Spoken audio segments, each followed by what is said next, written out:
Hello friends, welcome back to the channel. Today we are continuing on with the KRBK week prompts for Bakugou's birthday week. Today we're doing prompt number 6, and the prompt that I chose for prompt 6 was the dinner date prompt. And the title of this one is Whenever You Look at Me Like That. And obviously this is a My Hero Academia fandom. The relationship is Kirishima and Bakugou. And I believe Kirishima and Bakugou are the only two characters in this. I don't think there's any extra. I've rated it T.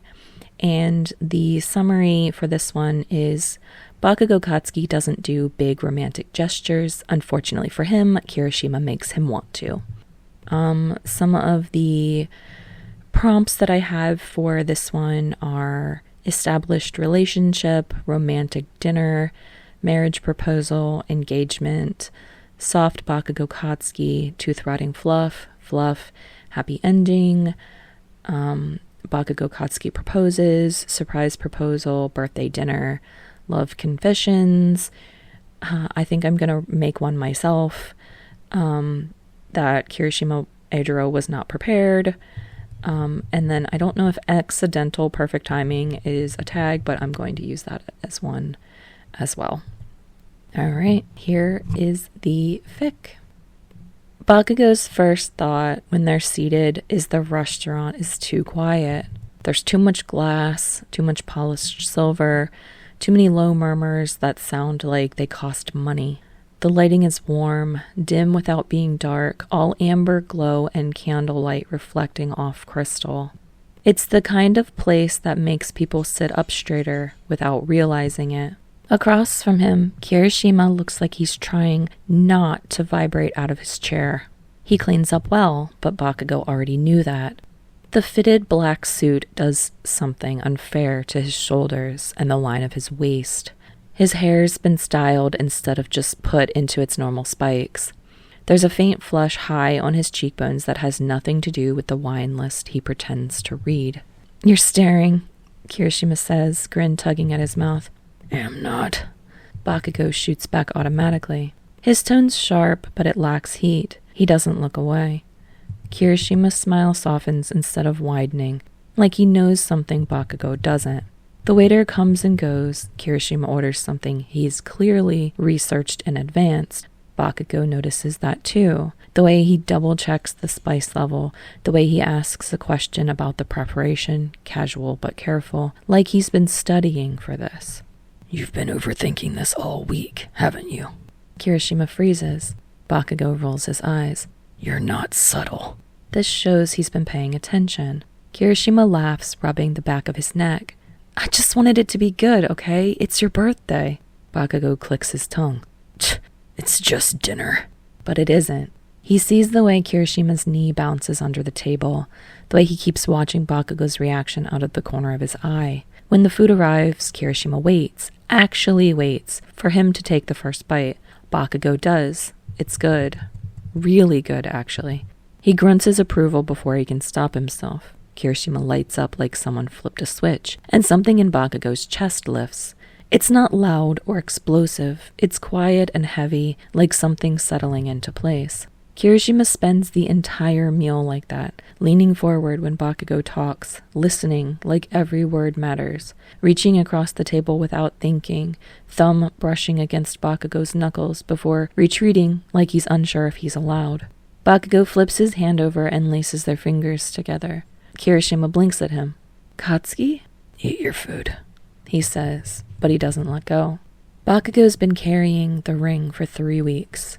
3 weeks of telling himself it wasn't the right moment. Too busy, too loud, too public, not planned enough. He'd considered rooftops, considered private apartments, considered somewhere dramatic because part of him likes drama when it's earned. But sitting here, watching Kirishima try so hard, watching him exist so openly, so earnestly, it hits him like a clean detonation. There is no better moment than one where Kirishima is being exactly who he is.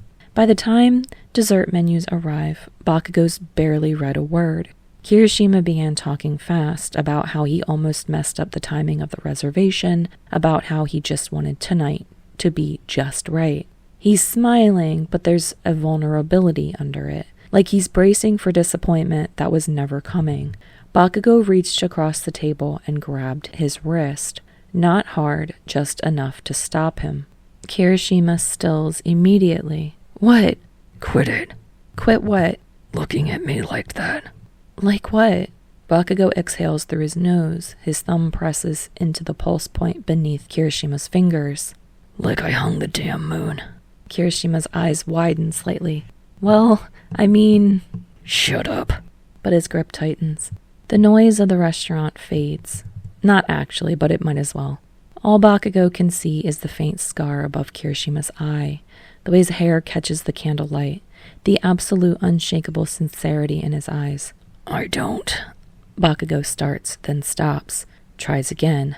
I don't do this. You know that. Kirishima's expression softens, not pitying, never pitying, just steady. I know. I don't like people. There's a small huff of laughter.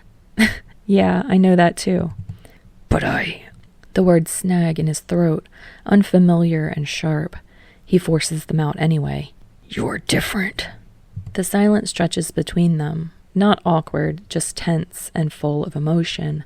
Bakugo releases his wrist, only to shove his hand into his pocket. His fingers close around the small velvet box he's carried long enough for the edges to feel familiar. I was waiting, he mutters, pulling it free. For the right time. Kirishima goes very, very still. Bakugo sets the box on the table between them. It looks almost absurdly small against the white linen and polished silver. Turns out, he continues, voice low and even, it's whenever you look at me like that. He flips the box open. The ring isn't delicate, it's solid. Clean lines, sturdy band, built to last. Something that won't bend under pressure. Kirishima stares at it like it might disappear. Bakugo doesn't get down on one knee. He doesn't make a scene. He just looks at him, direct and unwavering. You go this hard for me every damn day, he says. You try, like it's your job to make me happy. His jaw tightens, but he doesn't look away. I'm not letting you go, ever. So might as well make it official. A breath. Marry me. For a second, Kirishima doesn't move. His hand flies to his mouth. The chair scrapes loudly against the floor as he stands too fast, nearly knocking into the table. A startled breath breaks out of him, shaky and disbelieving all at once. Katsuki, are you serious? Bakugo scowls. Do I look like I'm joking? Kirishima's eyes were shining now, catching the candlelight. How did you even have this with you? He asked, voice small, a little incredulous. You didn't know what I had planned tonight. Bakugo shrugged, trying to look casual but failing. Been carrying it around in my pocket for 3 weeks, he muttered. Been thinking about it, waiting for the right moment. And this is it? Bakugo huffs, but there's no bite to it. Yeah, it is. Kirishima doesn't hesitate again. He rounds the table in 2 quick steps and cups Bakugo's face in his hands like he's something precious. Yeah, he breathes. God, yes, of course I'll marry you. He kisses him without caring who's watching. It's not neat, it's not composed. It's warm and overwhelming and a little wet because Kirishima is definitely crying now. Bakugo kisses him back just as fiercely. They stay close, foreheads together, and Kirishima chuckled softly. And here I was trying to give you the perfect birthday. Bakugo slides the ring onto his finger, hands steady. You did, he says simply. All right, friends, I hope you guys enjoyed this one. I had to change it up a little bit from, the other ones that have come so far. By this point, you might have realized that every birthday prompt fic has ended in a proposal or had a proposal in it because, the whole idea is to give Bakugo the best birthday ever, and what birthday wouldn't be amazing without a proposal in it? But like I said, we had to switch this one up a little bit. So Bakugo proposed in this one. But anyway, I really hope that you guys enjoyed it, and I hope that you will come back and join me for the next one. I've got to be honest, prompt number 7 might be my favorite. It's got like it's giving number 4, which was the sporting event one, a run for its money, but I think that's just because I really liked the story that I wrote for 4, but I also love the story that I wrote for 7. So I hope that you'll come back and join me tomorrow so that you get to hear that story. And if you do, I'll see you next time.